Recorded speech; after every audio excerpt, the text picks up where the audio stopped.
do you have ideas for other series that you want to get to eventually, or continuations of this? Like, is there like another version, Yeah. some other section of it?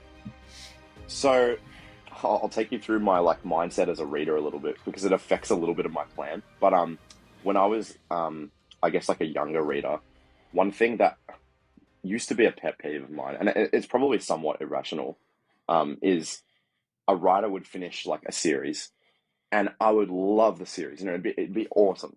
And then a year later or 2 years later, they've signed a new publishing deal, and it's about the children of the heroes in the same world, and I'm just immediately turned off. Like, Mm, I just like, to me, it's like, well, how can this be better?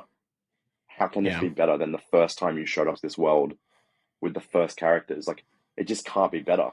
Like, maybe you'll refine your writing a little bit, but the world is going to be the same. There's nothing new to show us. So part of me is really resistant to like stay in world. Um, Having said that, like going on the writing journey for this series now, there's so much that I can do with it, and I love that. I love that feeling of being able to move around within the world and just find more stories to tell. Like, I think Hmm. that's super cool. And I've seen, like Brandon Sanderson does this to effect incredibly well. Like, if you look at Mistborn, um, and the way that kind of captures this dark kind of medieval style, like gritty fantasy storyline, and then it moves into like, like the noir, like cowboy kind of like vibes Hmm. of like era two. That is just so awesome, and it feels like it's got a through line because the magic system and the world are the same, but time changes things, right? And Yeah. the impact of time is super interesting to me. So I would probably like to do another series or two in this world, but I would really want them to be chronologically far away Yeah. from this series, whether it's future or past, rather than like a generational thing. That's Hmm. just me though. Like, I think if you're very intentional about it, you can make anything work. Yeah. Um, so, as an example, Peter V. Brett, I don't know if you've heard of him. He Hmm. wrote a book called The Painted Man.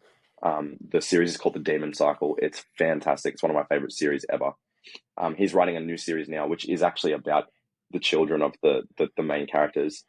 And initially, I had a bit of that, like, ugh, I don't know if I want to read it, but man, I read it and it was so good. Like, he's just like, again, like set out with intention to write a generational story, and it's just worked. Yeah. So I think you can make anything work. So that's kind of what I'm thinking. Is, yeah, having something that's chronologically very distant from the main series, and continuing with it for a little while. But I do want to tell a lot of other stories. Like, I've got one story, well, one series that's kind of mostly planned out, that's inspired by Polynesian history and culture, which has been just like a hyper interest of mine since I was young. Like, Hmm. I've just loved everything about. I don't know why, I've just always been super interested by Polynesian culture and the idea of voyaging and the way that they've moved from island to island over periods of, thousands of years. I think that's just so cool. And Yeah. there's so much to be done with their culture and their spirituality and stuff in a fantasy setting. So that's something I'd love to explore. Um, yeah, I want to write like a fantasy horror series as well, which I've semi planned out. So I've got these ideas that are kind of gestating in the background all the time, and Yeah. it's about kind of tackling them, I guess, at the right time. Like, I want to, instead of writing like a 10-year plan, I want to say, here's all the stuff that can fit into the 10 years, and when I finish a book, I can look at it and go creatively, like, where am I at? Like, which one's going to work the best for me to write right now? Which one am I the most excited by? Which one do I have the right experience to tackle, et cetera, et cetera. Yeah. So yeah, I guess I'm fairly fluid in that sense. Like, I'll take it as it goes, but I've got enough ideas, which is good. Yeah. Yeah. I think I like how you kind of differentiate it between like, I think the reason the generational thing, if you continue a story, kind of turns people off, because I'm kind of, I like, there's a lot of those that I do like, but it's also like, I think it's like the low hanging fruit. It's Yeah, easy to go, well, we'll just continue with the kids of this character because you're kind of banking on people having that familiarity and fondness for the old characters. yeah, Um, I think that's what they tried to do with Star Wars in the sequel yeah, movies. and which that's a whole can of worms, Yeah. so we don't have to go into. But Yeah. I think the reason it didn't work is because they banked too much on that, as opposed Yeah. to spending your time writing good characters regardless of who they're attached to, you know? Whereas it's like Yeah. what you're saying about Brandon Sanderson, he's taking it's the same world, but it's not necessarily the same characters. It's not necessarily like he's just continuing the story in that world. Yeah. And Yeah. I've often thought it'd be really cool to like I'd love to see someone write a fantasy. So like imagine like and I've not read your story, so this is just me guessing. But imagine you That's okay. write your this book and then you wrote a book in the same exact world, but it's like sci-fi in space, like thousands Yeah. upon thousands of years later. Like that would be really cool. Like I want to see that, you know. Yeah. Yeah, absolutely. Like that's something that I've thought about doing is actually going back like a few thousand years and doing Mhm. like an early establishment kind of storyline and then going super far forward. And again, like something that I'm really interested in seeing how it kind of rolls out is the next era of Mistborn, Mhm. which is going to be like a sci-fi, right? So like Yeah. that's well, not the next one. I think the next one's actually going to be like 1980s style, but the one after that that kind of closes the Cosmere from what Brandon said is going to Yeah. be like this epic sci-fi story with like Which is so um, cool. fast and light travel and stuff. I just think it's just so sick. Like I can already think of cool ways that he could apply that magic system to Yeah. modern technology, and that excites me Mhm. because I know there's stuff that I can. Well, actually, I guess this kind of leads a little bit into my series. My books, like the magic system, is very like real world science inspired, Mhm. and I have kind of done that intentionally because I like the idea that science can inform us about amazing things that we're not privy to um, without looking into the science, right? So, Yeah. as an example, um, bioluminescence is kind of like one of the driving factors in my magic system, and it's something that ever since I was a little kid, I've kind of been obsessed by. Like seeing glowworms and stuff like that just used to just blow my mind. Like how are these things creating light? Right. Um, And so I think there's really cool things you can do with this stuff because it nearly does border on the supernatural or on the magical, right? And so you can kind of exploit that for your storytelling. And that's, I think, where the boundaries between sci-fi and fantasy actually start to cross over. Mhm. Yeah. Yeah, I mean just imagine like what if I have like Lord of the Rings all of a sudden? Like how many ages does it take before they go into space? You know what I mean? Like that's Yeah. such a crazy concept, you know? See, um that's wild to me. yeah, That's like, who would be doing that as well? Like the elves? Like, like, right. like who would be common? Like, yeah, I can't even, yeah. Yeah, there's a movie came out on Netflix a few years ago. I think Will Smith was the lead guy in it. Um I don't even remember what it's called. It wasn't like a super great movie, but the concept was really cool. And it was basically like elves and orcs and fairies and all Oh, that, but it was like in modern time, like today, like yes. 2024. I don't remember I what it was forget the name called, of that but film. Yeah. it wasn't I know like exactly what you're talking about. yeah, I watched it and I was like I the movie itself was not really that great, but like the concept to me was so cool that I just overlooked the whole like the story doesn't work kind of a thing. But it Yeah, was really I'm trying to good. remember what that's called. I'm not going to be able to remember now, I don't think.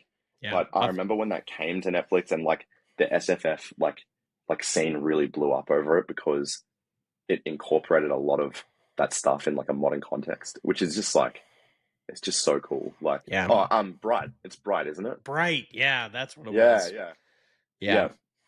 It's so Yeah. cool. And What a cool Joel concept. Edgerton is the orc guy. Yeah. Yeah, yeah. Yeah, that Yeah, was super cool. I I like also with Brandon Sanderson, I think the other thing to talk about with him is like he's the Cosmere is so interesting because he's not he's not interconnecting them so much that the world is collapsing on itself. So like you yeah. can I think there's a basically risk of it. but you There's can definitely read a like I risk. can just read the Stormlight archive. Like I don't have to Yeah, read the rest of them or you can just read Mistborn. Whereas a lot of franchises now it's like if you don't watch all the movies, if you don't read all the books and then you read the next series, you can't understand anything. And so I think that's smart of him. Yeah, it's super smart. I think it's also as I said before, I think it can lead to um I guess potentially like some level of like dissatisfaction at the end of it all, where it's like, did this really amount to what I'd built up in my head from years of hype? Yeah. Like I think there's always that risk. Hmm. And something I noticed like when I read The Lost Metal, which was the last book in the second era that just wrapped up, Hmm. I did have a little bit of that feeling where I was like, man, now I'm kind of like, I don't know if I'm that keen that all of these worlds are starting to be so closely linked.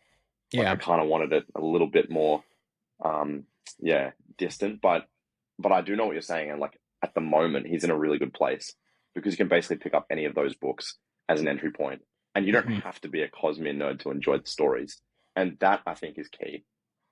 Yeah. Like if you look at the MCU, Hmm. they've kind of undone themselves a little bit since like the whole Thanos storyline. Like prior to that, it didn't matter if you've missed a story, you can kind of fill in the gaps. And if you didn't want to watch the Infinity War movies, then it doesn't really matter, you know? But Yeah. like now I feel like they're at the point where like I haven't seen really any films post Thanos just because it's so confusing and they all interact way too intimately and it's just Yeah. it's too hard to invest in. Yeah, that's I just talked to someone about this. I have the Endgame poster back here, Yeah, and the reason I have it back there is because that's my like. I was really big in the MCU, like in the early phases, and I was too. so Yeah, yeah, I was like, I mean, I was going to midnight showings. I was about it, and then once Endgame happened, I kind of just was like, I'm gonna take these 22 or however many movies it is. I'm gonna go put it on the shelf, and I'm gonna be like, this is a perfect. Like, there's some, yeah, but as a whole, it's a it's pretty great. good. They Yeah, did a great job. Like, Endgame is very satisfying because of all the stuff that came before it. So I was like, I'm just gonna put it over on the shelf, and like, that's good. Anything that happens next, I'll just whatever. And I think it's just collapsing on itself because, like you said, if you haven't watched everything before it, yeah. you have no idea what's going on. You know? And it's frustrating, especially when you're like a fan. Like, you know, like I've been a comic fan since day dot. You know, like my dad um and me used to read comics together all the time. And I've always been a massive Spider-Man and Batman guy. Like they've been my two, Marvel DC kind of like characters that I've just loved following for years. Hmm. And so, Spider-Man is like an auto watch for me. Like if there's a Spider-Man movie, I'll go see it. Yeah. Um, but I noticed when I saw the last one, I was like, man, like this was a great film, but also I feel a little bit out of it because I didn't see like the last like Doctor Strange or whatever, and I Hmm. just I don't have the context for the entire thing. Yeah. And so I guess it was a little bit lackluster when I actually left the theater, even though the movie in and of itself was like incredibly good, and I think it paid a lot of fan service and in Hmm. a really funny way, and so I completely agree with you. I completely agree with you. Yeah. And then I think, for like writing and stuff, I think it's just something to that people got to keep in mind. Like, I think Yeah. watching what happens with Marvel is a really good study case for writers in general to just pay attention to, of like, you got to make sure that you're connecting things correctly, but that people can jump in at any point. Like, that it's a very fine balance to find. Yeah, yeah, absolutely. Yeah, it's a really good way of saying it. Like it is a fine balance. And I think in writing we've got a bit of a benefit in that um you can stretch things out a lot more. Like in a movie Hmm. you've only got so much time to tell the story. And so therefore the crossover is also going to be so much more obvious. Hmm. Do you know what I mean? Whereas you can kind of Yeah. understate it a little bit more in the written word. So that's also an interesting kind of dichotomy there as well. Yeah. Yeah. And I think with writing too, I think most people like, like you're got in your head, like it's going to be a trilogy or a four books. Like, I've got like, I'm going to write this kind of series. So it's not so much this like, I don't think most writers start a project and then go, I'm just going to keep writing books Yeah. forever until Yeah. I run out of ideas. Like, I think maybe Yeah. the only kind of people would be like, maybe James Patterson with like his mystery I was just gonna novels. say Like, James Patterson. Yeah. Yeah, But for him though, it kind of works because they're just kind of, they're yeah. not like you have to know everything from every book to watch forward, you know? Well, they're all self-involved stories, right? Like sorry, self-contained stories. So yeah, there's a general through line. It's like that thing of like, NCIS will always be on television, Yeah. but it doesn't matter. Like you could pick up any season or even any episode and not have any knowledge of the characters and you'd be able to have some fun with it, and like that's cool.